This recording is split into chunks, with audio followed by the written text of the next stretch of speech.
Coming up on this week's news, a drug gang posing as electricians causes an underground cable to explode. We salute 6 of the best inventions by the trade for the trade, and the electrician who found love during an interview. Welcome to Electrical News Weekly, whether you're listening in the van, on site or down at the wholesale counter. I'm Joe Robinson, and I've been through the best of the electrical industry news to save you the trouble. And this week's challenge word competition is supported by our friends over at Brady Printers. They're exhibiting at the Elect Show at Ali Pali in London on the 27th and 28th of March.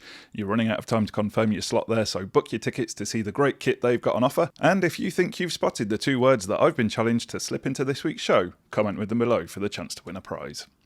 An organised crime gang posing as electricians caused an underground cable to explode in a bid to steal electricity for a cannabis farm. The incident, which left one of the men with serious facial burns, was one of many reckless attempts to get free power for a nationwide drug enterprise worth £21 million.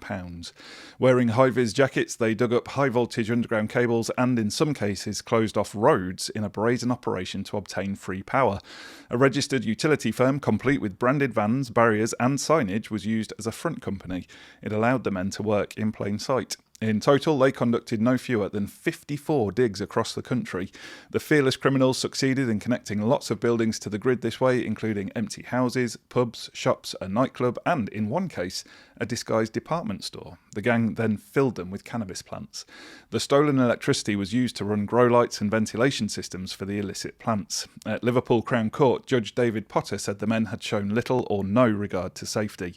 The court heard the workmanship shown by the gang had been slipshod and dangerous in quality. Electrical expert Andrew Churchman analysed the standards of the work carried out by the gang. He said that in his opinion, the quality of cable laying, jointing and terminating of the cables was done to a very poor and in some cases dangerous standard. Their live jointing was particularly bad and led to a number of explosions, one of which caused serious burns to the face of gang member Andrew Roberts.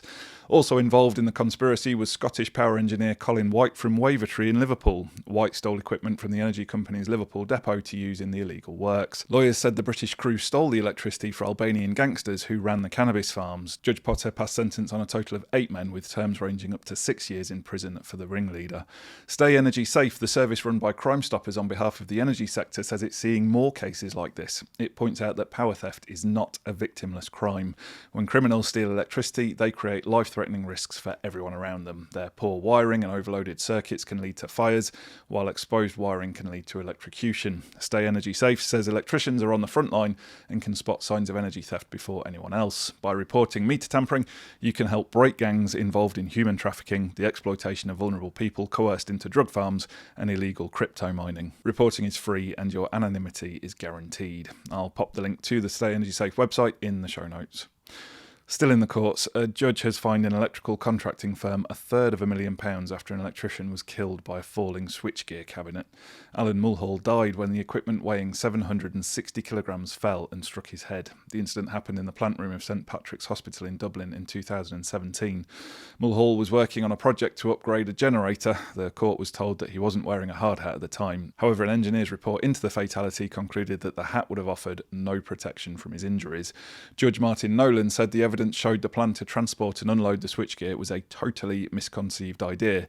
He said that anybody looking at it would say it was a very potentially dangerous exercise which was fraught with danger. The equipment should have been moved by mechanical means, not manually. Mr Mulhall's employer, John Fletcher Limited of Portarlington, County Laois, pleaded guilty to breaches of the Irish Safety, Health and Welfare at Work Act 2005. Judge Nolan fined the company £250,000 and imposed a separate fine of £4,500 on company director David Fletcher. Mulhall's widow Vicky said that mistakes had cost her husband and her children's father. Their lives had been shattered and would never be the same again. Once again, the eFix team would like to extend our deepest condolences to the family and friends of Mr Mulhall, another tragic and needless death.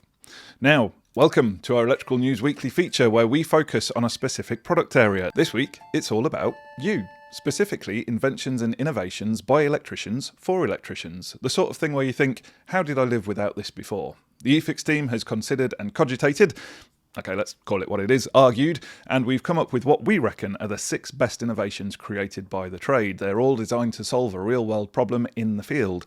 First up is a safety device invented by Birmingham electrician and eFix 30 Under 30 award winner Neo Mosudisa. Mosudisa once had to isolate a faulty water cooler but realised there was nothing suitable. That evening he came up with the idea for the spur lock. It's a fuse spur lockout kit which makes safe isolation easier. A clear label warns occupants and shows who locked out the unit. It's made from tough ABS plastic and complies with the 18th edition. Electrician Ben Grant came up with the idea for the lighthouse control system while working on a lighting project in a customer's house. He was looking for a way to tidily contain a number of wireless controllers. The lighthouse unit contains an isolator, a series of pre-installed wireless receivers and a manual override switch, all wrapped up in an elegant housing. It has quick fit connections, so you don't have to laboriously wire up each individual receiver. In fact, you don't even need a screwdriver. You can connect to your phone and set switching and dimming scenes. Also developed by an electrician is a simple new device for speeding up the installation of lighting pendants, pull cords and smoke alarms. In fact, it helps attach anything to plasterboard that requires 1 or 2 screws. Chump Fix is a perforated piece of plastic about the size of a small ruler. You push it up through a 25mm hole, usually the same one for the cable, and then flatten it by pulling the handle. You then screw through the plaster to reach one of its many holes. It means you don't have to use wall plugs and it helps to spread the weight of the light across the ceiling. It also minimises the risk of plasterboard failure caused by drilling near the edges. And we've all been there. This innovation is now available in CEF and all good wholesalers. The Stanic Duo has been invented by electrician Michael Gavigan. It's a simple idea that's definitely in the why didn't they think of this before category. The Stanic Duo is a special socket outlet for cookers. It combines a cooker flex outlet plate with a 13-amp socket, so it's perfect for both wired and plug-in ovens and hobs. So you can hook up your cooker into the plate and plug in the hob ignition too. It's compatible with cable sizes up to 10mm and features M3.5 screws for secure connections. And just a sweet little point, the name Stanic comes from Michael's 2 daughters, Stacey and Nicole. What a lovely touch that is.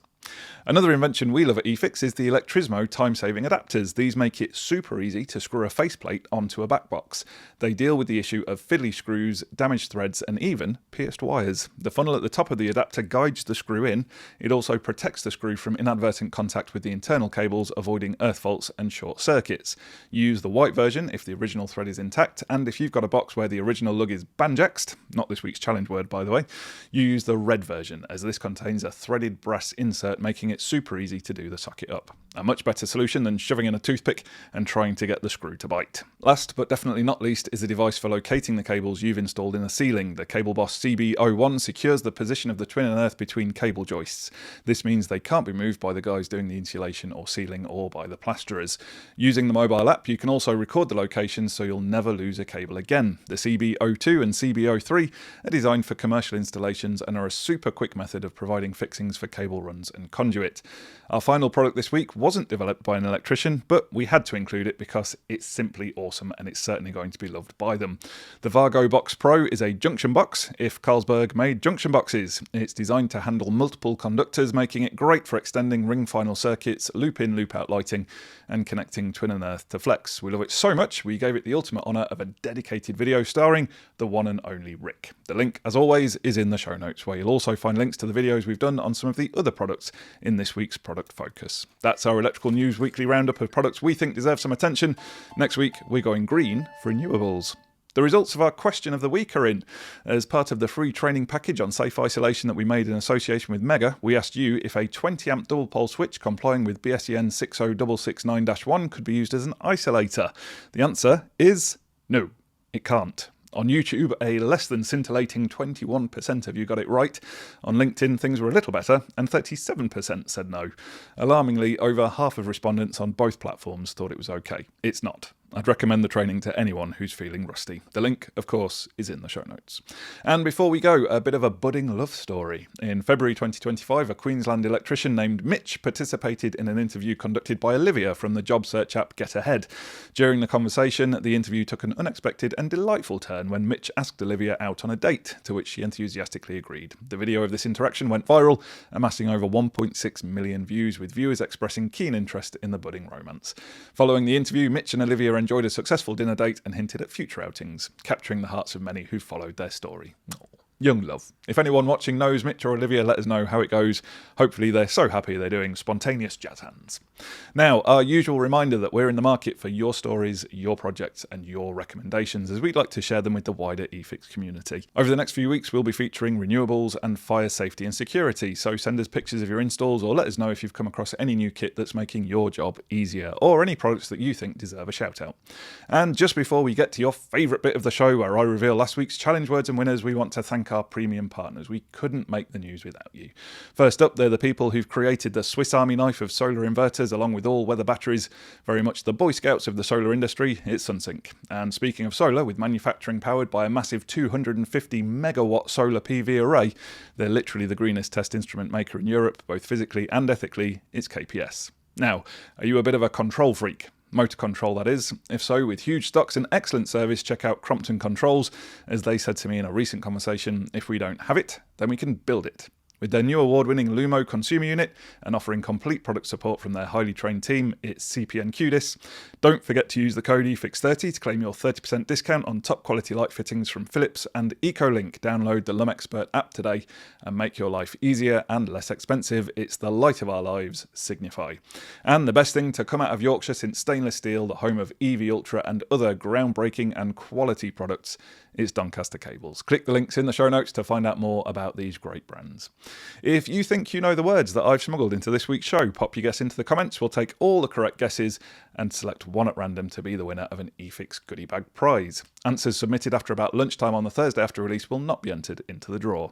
Now let's reveal the winners of last week's challenge word competition, supported by our good friends at Brady Printers. Don't forget to book your tickets to join them at the Elect Show at Alexandra Palace on the 27th and 28th of March. Last week's words were snazzy and doodle, and no one at all got them both, which means all bets are off, and I can do whatever I want with the competition. So this week, I'm going to give the win to Blippy2558, because you got one of the words right, and you told us that you loved us. Well, we love you too, Blippy, and to prove it, you've won. So make sure you click the Get Involved link in the show notes to claim your prize.